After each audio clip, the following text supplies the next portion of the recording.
Hey, everybody, and welcome back to the Positive Male Role Model Podcast. Much like a big city in Texas, I'm still your host, Austin, and today we're going to do something a little different. I'm going to take one concept in a study and run with it all episode. So today's episode is about falling into ruts in life, learned helplessness, and control. Just want to warn you ahead of time, this episode might be a bit heavy, but I think it's important to make because this isn't something that people talk about much. It damn sure isn't something many manly men are supposed to talk about societally. Because, the manly man archetype doesn't admit anything that can be seen as weak. So you can't talk about how you struggle, how it emotionally affects you, and how you bounce back from it in detail. When these types of stories are told in stereotypical man world circles, they traditionally go a little something like this. Yeah, bro, I went through a tough time. It was hard, bro, but I bounced back because I insert slightly unhealthy coping mechanism here. And after I just buckled down, I manned up, put my head up, put it down and worked hard. I bounced back. There's some obvious signs I never really processed this stuff and could maybe benefit from talking to my support system and a professional in depth about it. But I'm fine, bro. I made it back. And that's about as helpful as trying to become a world heavyweight champion boxer by watching a 1 minute long Rocky training montage. Am I really going to learn how to box from this expedited series of B-roll footage? Does this man ever make it to the top of these steps? It makes you wonder, did they really emotionally process what happened to them? Or did bad things just stop happening to them one day and things have been better ever since? That process of falling into a rut, feeling like you don't have control, it's too universal of a human experience to not talk about more as a society. So I want to talk today about the psychological phenomena that it can induce in you when you start to experience a large number of setbacks in a short time frame, or a small number of really big setbacks and letdowns. Sometimes in life you just kind of forget how to win. I know I said I wasn't going to throw too much data and too many studies in this episode, but I think it's important to talk about the concept of how it can affect you. And if I'm going to rant about this, I realize I should probably give you the link to the study I'm ranting about. So peep the link to that in the episode notes. To set the scene, these setbacks and letdowns and tragedies can have a real lasting effect on people. Obviously, at their more intensive experiences, you get into things like trauma, but it can even just be as simple as being down for a couple weeks, a few days.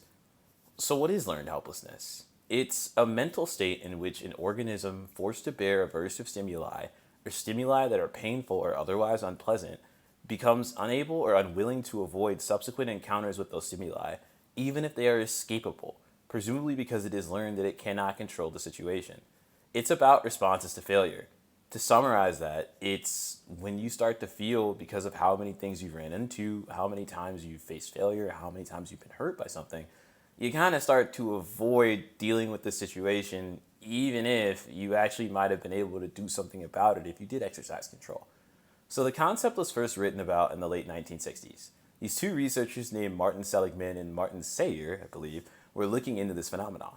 They took some animals and constructed an experiment. They put them in a room where one side of the room was rigged to be able to trigger an electric shock, and the other side was incapable of producing a non-large electric shock to the animal.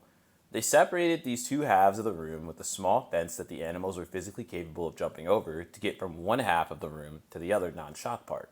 They took one group of animals and they put them in this version of the experiment. They did exactly what you'd expect animals to do. They ran and jumped over the fence and made it to safety. But they took another group of animals and they recreated the same experiment, but now this time, both sides of the cage shocked, whether you jumped over the fence in the middle or not. So the animal behaviorally learns, oh, there's nothing I can do. I will be shocked regardless of my actions, whether I jump over there or whether I stay here. After that, they then put these animals who learned there's nothing I can do in the original experimental conditions of one side shocks, one side doesn't. When the researchers placed these animals in the shock side of the cage with the fence in full view, they expected the animals to run and naturally jump over the fence to avoid the shock. What they found instead surprised them. The animals, instead of running when shocked, sat down, giving up, instead of trying to run even remotely towards the fence to the other side of the cage that wouldn't shock them. Super sad, but they built a theory off of that. In the 1970s, Seligman extended the concept of learned helplessness from non-human animal research to clinical depression in humans. He proposed a learned helplessness theory to explain how people become vulnerable to depression. According to this theory, people who are repeatedly exposed to stressful situations beyond their control develop an inability to make decisions or engage effectively in purposeful behavior. Subsequently, researchers have noticed that this learned helplessness theory is similar to post-traumatic stress disorder. But the researchers realized the conclusions drawn from their animal experiments were going to need further development to be truly applicable to humans, given the difference in our cognitive capabilities. So they developed another theory about this. In their reformulation, they emphasized attributions, i.e., a mental explanation for why something occurred, that lead to the perception that one lacks control over negative outcomes and are important in fostering a sense of learned helplessness. The logic of the model is that when an individual finds themselves in a situation where something has either gone right or wrong, they will ask why. The answers that that person tends to give when asking themselves that type of question will dictate whether that person defaults to an optimistic or pessimistic explanatory attribution style. For example, say that a negative event happens. If someone thinks of or attributes the cause of that event as stable or long lasting, as opposed to temporary that can quickly change, that view could encourage chronic helplessness. If that person thinks that the cause of the negative event will impact other areas of their life as opposed to strictly relating to the issue at hand, then the person experiencing the issue may be vulnerable to widespread helplessness. Finally, if someone decides that they are at fault for what has happened, otherwise known as ascribing an internal as opposed to an external cause for the event, then that can have negative implications for self-esteem. Seligman and a guy named Christopher Peterson stressed in their writing on explanatory styles that one's explanatory style will tend to follow a pattern. That means that someone will tend to respond to positive and negative events in consistent, habitual ways. This can be very advantageous to someone's well-being if they happen to default to an optimistic explanatory style, but very problematic for those who tend towards pessimism. In fact, learned helplessness and a pessimistic explanatory style are each linked with the development of depression in individuals. So, as usual, link to these articles and studies are in the podcast notes. So my anecdotal thoughts, separate from the data, as per usual. I definitely think humans experience this too, especially, to use a visual metaphor, kind of like taking your hands off the wheel as you progressively spiral into increasingly self-destructive behaviors and increased risky decision making.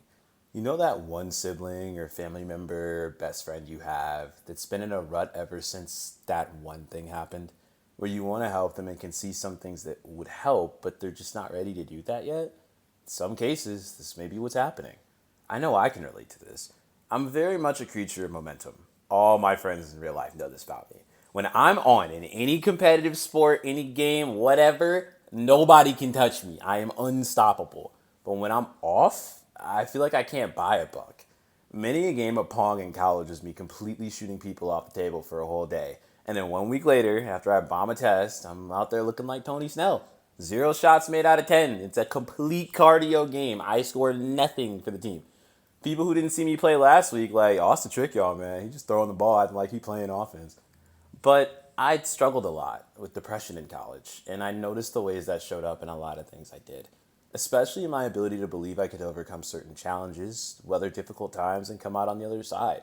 It took good friends, going to the gym again, getting better sleep, listening to music, processing my feelings, talking to professionals, and maybe most significantly, time for things out of my control to change. I was playing less of a game of shooting for a high score and instead playing a game of survival until the clock expires. As long as I just kept shooting, even when I didn't feel like it, doing the little things for myself right, even when the energy and the mood were low, learning how to fail and fall gracefully, mitigating the damages. If there's one thing I can tell you about life, from my experience, it's that it's just the nature of our time on this planet that tragedies are going to happen to you. You're going to have some big, big dubs, and you're going to have some big, no explanation, no one's fault, absolute tragedies that take place. All you can really do is take care of yourself. Engage in healthy habits and systems of self-care and self-love. Build systems over time that even if you fall down, you know what and how to rebuild it again. You can surround yourself with people who love you and who are there to support you that you support too. So that when you get hit by those times in life, you can minimize and cushion the impact as much as you can, and have the world's greatest pit crew already ready to help you put the car back together. It's not the absence of struggle that makes us who we are. And I don't say that to be a feel-good platitude like, what doesn't kill you makes you stronger. I think about what some would describe as the worst things that have ever happened to me, and I just make an observation. That version of me that existed before those moments happened, and the version of me that existed after I worked through, healed, and recovered from those moments, don't even compare when you consider how much I grew at the end of the process. I'm not saying the bad things should have happened, and I'm definitely not saying they were all a blessing. I'm saying what humans can make out of extremely unfortunate moments and times is extremely valuable in and of itself. Not beautiful in a way that erases or removes or invalidates the pain, but beautiful in a way entirely separate from the bad things that came before. It's not the absence of struggle that makes us who we are. We often write who we are in response to our struggles. I think some people fear the loss of control because they've felt it before. What it feels like to be a boat that can't steer, just buffeted by the waves in any direction. Some lay down and go into stasis when that happens. Some are streaky shooters who shoot more than normal when they know they're cold. Shooters shoot through their slumps, but that doesn't mean you shoot more than you normally shoot to break yourself out. The objective is not to run from the absence of control by trying to seize it so hard you mentally exhaust yourself more in the process. The goal is not to run into a brick wall over and over without taking breaks. The objective is to recognize what you can control and what you cannot, putting everything you have into what you can control, and learning to accept and relinquish control of what you can't, even when it makes you kind of anxious. Sitting with and caring for yourself when you do feel those feelings. Today might not be the success story you were looking for when those times come, but tomorrow is a different day. And as long as you keep waking up every morning, you can get through enough tomorrows until eventually things change when you're putting the effort in. It doesn't mean you can't take a break or rest some tomorrows, so maybe just try every once in a while when these times come to meta-assess the direction your life is going and how it feels to you, and ways you can build some momentum. And one day, when you feel a little up to it, you can build the structures and actually do the thing. The challenge in the learned helplessness situation is the attribution and the explanation. It's not always just about what you do. Sometimes it's also about how you see the problem. If you can reframe how you see the problem, correcting the attribution, I think learned helplessness can break. It doesn't automatically mean bad times are over, but if the situation is actually at least somewhat in your control, in a way where your full investment and effort can actually affect things, even if in little ways, progressively, day by day, you may eventually find the tides quietly turned in a retrospective glance many days in the future. If you can just focus on that, doing the little things right, making your bed, cleaning your room, going to the gym, meeting up with your friends instead of isolating yourself, gaining momentum, building steam, consistently shooting in my metaphor, it might be that 1 or 2 yards you need to get to the first down marker, the difference between 4th and 2 and 1st and goal. And even if it's not one of those situations where the effort you put in makes all the difference, one of those edge cases where you do have control, having a mindset like this means that when the tide does eventually turn on the things you can't control and those barriers are removed, you're ready to hit the ground running when it's time to get back at it. So I guess what I'm really saying is, many a man got through a breakup in the gym and by talking to their homies. That's today's episode, y'all. Thanks for listening. Know it was a heavy one, but I wanted to make this to be useful whenever people do fall in the ruts, whether that's today or a year from now. I promise the next topic will be happier.